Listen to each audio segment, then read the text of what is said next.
पढ़ो और सीखो।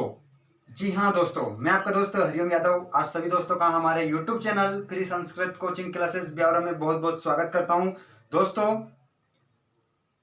आज का हमारा चैप्टर रहेगा संधि का, जिसमें आपको पढ़ना है और सीखना है। तो चलिए देखते हैं हम आज आपको क्या पढ़ना है और क्या आज आप पढ़ेंगे।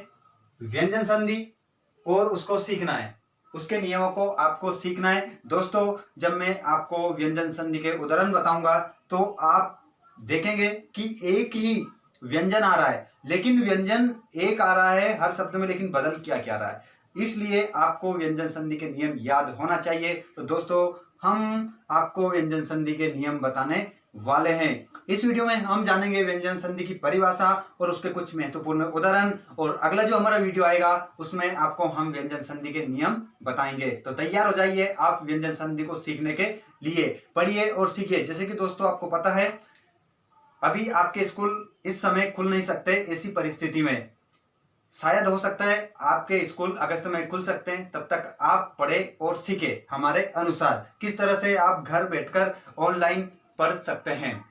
तो दोस्तों, जो आपके स्कूल में पढ़ाया जाता है वो आपको घर पर मिल रहा है।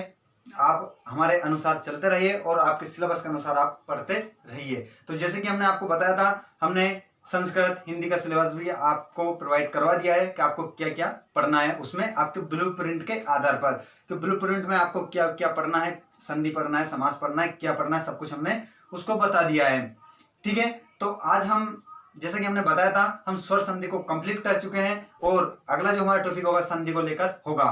तो हमारा टॉपिक चलेगा संधि। स्वर संधि हम कंप्लीट कर चुके हैं। आज हमारा टॉपिक है व्यंजन संधि, जिसके बाद में जब हमारी व्यंजन संधि खत्म हो जाएगी उसके बाद हम विसर्ग संधि को पढ़ेंगे। तो जितने भी दोस्त देख रहे हैं, यदि आपने हमारे पिछले वीडियोस को नहीं देखा है तो चैनल के प्लेलिस्ट में जाकर आप जरूर उनको देखें, तभी आपको पूरी संधि अच्छे से समझ में आएगी। तो आज का हमारा टॉपिक रहेगा व्यंजन संधि, जिसको हम पढ़ने वाले हैं, उसके कुछ महत्वपूर्ण उदाहरण और व्यंजन संधि की परिभाषा, जिसके बाद में जानेंगे हम व्यंजन संधि के नियम।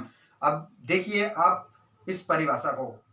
व्यंजन संधि, व्यंजन संधि किसे कहते हैं, यह व्यंजन संधि की परिभाषा। सिंपल सा पूछा जाता है, व्यंजन संधि किसे कहते हैं, यह व्यंजन संधि की परिभाषा। तो आपको यही लिखना है, जिस संधि के प्रथम पद में व्यंजन और दूसरे पद में व्यंजन या स्वर हो उसे व्यंजन संधि कहते हैं। दोस्तों, जिस संधि के प्रथम पद के अंत में, प्रथम पद के अंत में, जैसे कि यहां पर देख रहे हैं आप, ये धन लगा हुआ है, ठीक है, सभी में धन लगा है, तो ये आपका प्रथम पद है, ये आपका दूसरा पद है। ठीक है। तो प्रथम पद के अंत में, ये अंत वाला, ठीक है, ये समझ रहे हैं आप, ये प्रथम पद के अंत में क्या है, व्यंजन है। और यहां पर क्या हो सकता है, व्यंजन भी हो सकता है और स्वर भी हो सकता है। व्यंजन भी हो सकता है, स्वर भी हो सकता है, दोनों में से एक होगा। और यहां पर क्या होगा, व्यंजन होगा। और कभी यहां पर क्या आ सकता है, कभी स्वर भी आ सकता है, कभी कभी आता है। ठीक है, वो नियम भी आपको बताएंगे कब कौन सी कंडीशन में वहां पर स्वर आता है। तो जिस संधि के प्रथम पद में व्यंजन और दूसरे पद में स्वर या व्यंजन हो उसे हम व्यंजन संधि कहते हैं। यह आपकी व्यंजन संधि की परिभाषा हो गई। जिसके बाद में दोस्तों उदाहरण को देखिए। आप जब आप उदाहरण देखेंगे तो आप समझेंगे कि ये कैसे आ सकता है, इसे कैसे हो सकता है। इसके लिए आपको नियम याद होना चाहिए। तो हम आपको नियम भी बताएंगे, अच्छे से देखना। ठीक है, देखिए ये हमने जान लिया है। पहले क्या होगा, हमारा व्यंजन होगा, धन के बाद में क्या होगा, व्यंजन भी हो सकता है और स्वर भी हो सकता है, दोनों में से एक होगा। व्यंजन होगा तो स्वर नहीं होगा, स्वर होगा तो व्यंजन नहीं होगा। ठीक है। अब देखिए यहां पर क्या है, सबसे पहले नियम की बात आती है व्यंजन संधि को समझने के लिए। तो मैं आपको बता देता हूं। देखिए यहां पर क्या आ रहा है, आदता, यहां पर क्या आ रहा है, आदता, यहां पर क्या आ रहा है, आदता।